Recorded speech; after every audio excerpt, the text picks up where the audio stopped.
Hi, I'm Greg, and this is part of my reviews channel, and today I'm going to be looking at the Sennheiser Memory Mic. Now, Sennheiser, for those who aren't aware, are a German company that have been making microphones and headphones for a very long time, and this is the first product I've seen of theirs that enables you to record onto your phone with the microphone and a few other odds and ends that it can do, which we'll go to in more detail on this review. So web content is more important than ever, and we all know that mobile phones can shoot great video footage, especially when lit correctly. However, the audio always suffers. So this is where this comes into. This is a way of being able to use your phone and use the quality camera that it has, but record audio on this device and then transmit it wirelessly after you've done the recording. So let's have a look and see how good it is. I do know it was originally about £180, which is quite a lot, but they reduced it down to about half price and stuff, and I'm not sure how much it is now. There'll be a description in the link beneath. So let's have a look at it and see what it's like. So, memory mic, oh, it's velcroed down. And it does say more information on the Sennheiser Memory Mic application is available from the App Store. So it works on Android and iOS. So there you've just got a bit of a screen of the lead by the look of it. So let's open this up. Right, so it's all cardboard-like. There's a bit of foam. What else is in here? Some instructions, I presume, for the actual device rather than the application.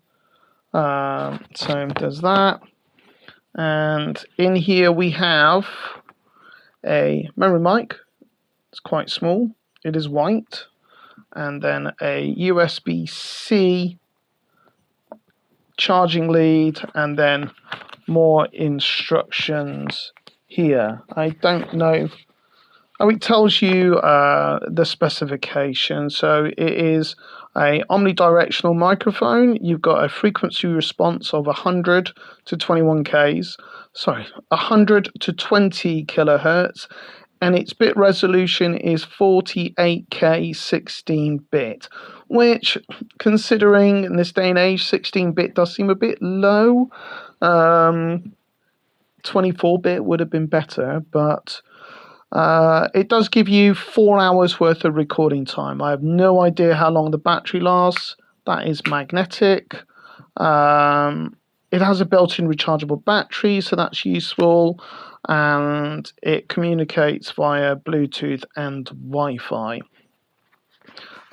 It doesn't say its maximum SPL. It just gives me a noise floor of 28 dBA. For those who want to know, you can get a 70% charge in an hour and 100% charge in 2 hours, so that's pretty decent.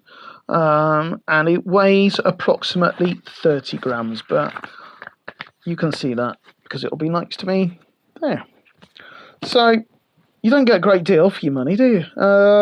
In terms of gear, you got a USB lead, you got a charging socket there, and you've got a nice little grill there. There's no windsock or dead cat, and there is a power button there. So there you go. That is the unboxing.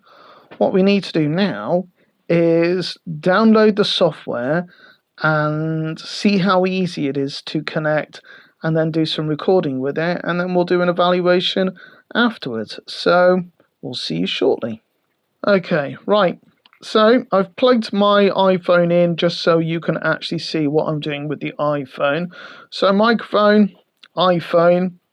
I'm going to go to the App Store, and I'm going to search for Sennheiser Memory Mic. So let's have a look for that. And it is this one here. So I'm going to download it. So it comes up here, as we can see. Memory mic would like to access the camera because it can record video as well. We're going to want that. And would like to use Bluetooth, so that's okay. So now it would help if we actually turned the unit on.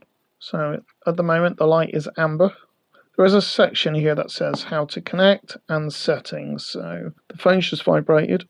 Memory mic would like to access the microphone, right? Yep, we're going to want that. So it says here to properly synchronize the memory mic with your phone or tablet, your memory mic needs to be initialized. This will take a few minutes. You only have to do this, I think, once. And now,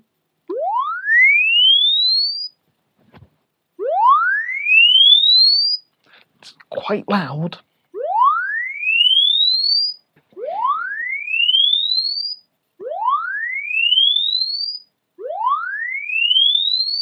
So that's step 3 of 5. Now it wants to join, so which is just a Wi-Fi network. So I'm going to press OK. So we've done our synchronization and we've got everything working. So we're now going to use this with the software. So you can see that it will tell you that, you know, how much recording time you've got left and also what the battery is. And it will say, you know, ready to record. And here you can kind of set your sensitivity. There's only 3 gain settings. There's medium sensitivity, low sensitivity, and high sensitivity. So at the moment I'm speaking, and if I was to put it, say, where this Rode microphone would be, it's around about minus 15 dB.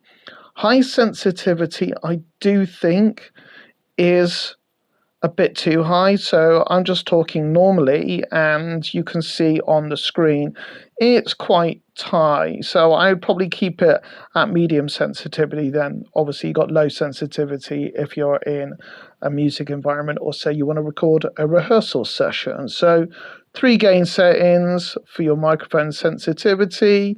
You got settings here where you can choose whether you want to record in 4K if your phone will do it, HD, full HD, or standard definition. So for most web stuff, you're probably going to want to just use full HD. And then obviously tells you battery level and stuff like that. So we're going to go to the recording thing. So yeah, so by pressing the circle at the bottom, I can now go and I can use either the front-facing camera, which is here, or the rear-facing camera. And you can record video or audio, which I think is a nice little feature. There would be times when I would just want to use it to record dialogue or an interview or something where I'm for a podcast rather than doing stuff for video. So we're going to mic this up and we're going to do some video footage with this camera and record with this microphone, and I'm going to keep it next to this Rode Video Go microphone, which is quite well known, and we'll do a comparison and see which one you think is best. This is weird because I'm talking to both cameras, but basically we've done our audio, we've done our video, and we can see on the session, and it will tell you that you've got end session up in the right, and then you've got all your takes at the bottom. So you could do multiple takes but still within the same session, which is quite useful. So I'm going to press end session and it will tell me this will cause the session to end. Do you want to synchronize the memory mic audio or delete it? What you need to remember is that the audio is recorded onto this microphone. It's not transmitted wirelessly. The Rode microphone, the new one records onto it, but this one just transmits it wirelessly to the receiver, which is on that camera. So we're going to go synchronize audio, and you'll see now that it wants me to connect. So it says hold it near your phone. It wants to join the wireless network, so we're going to connect to that. It's connected, and now it's going to download the audio.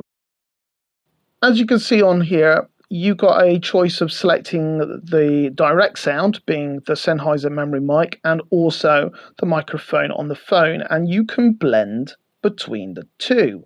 So at the moment, if I play it now, you'll hear just the close mic, being the memory mic. That one, I'll be recording on the iPhone. Oh, yeah. Okay, right. So now I have an Insta360 1R, which I'm looking at now with the Leica. So that is memory mic. And if I drag this little fader over, it's like a crossfader, you'll hear what the microphone on the phone picked up. 1-inch sensor, and that one is just an iPhone SE 2020. And you can hear a lot more ambience. It sounds further away.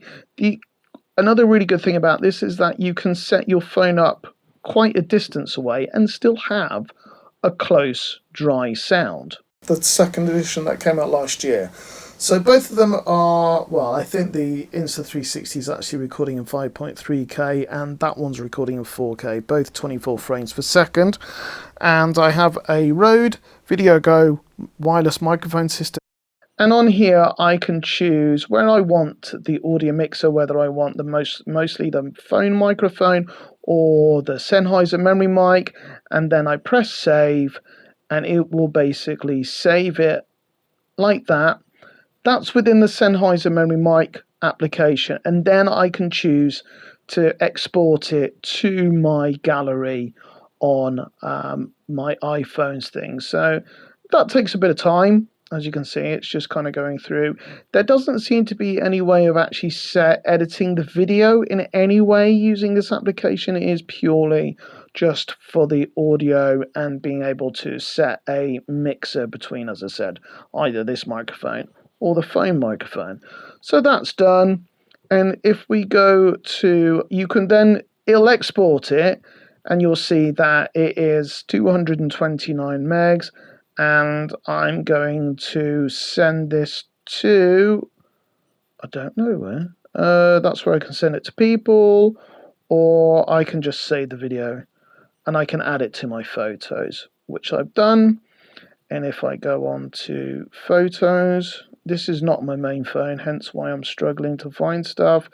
You'll see that it is there and it will save it as it is. So seems a little convoluted, but I don't think it is. I think the sound quality of it is actually really, really good. Considerably better than I thought it might be. Maybe a Mark II, they might do recording where the system's a little bit more streamlined, but on the whole, I do think it is a good piece of kit. What do you think? Write in the comments beneath. It's great to have with you. You can just chuck it in your pocket and do some web or blog content, and you don't need to worry about taking a camera, a separate microphone, and then all the other odds and ends. I mean, at the moment I'm using an Insta360 1R, as I said, but to connect this microphone, well, to connect audio, and I have to use a microphone, in this case a wireless one, which then has to go into a USB-C to 3.5mm adapter. I then had to put it all in a cage mount to be able to put all that together.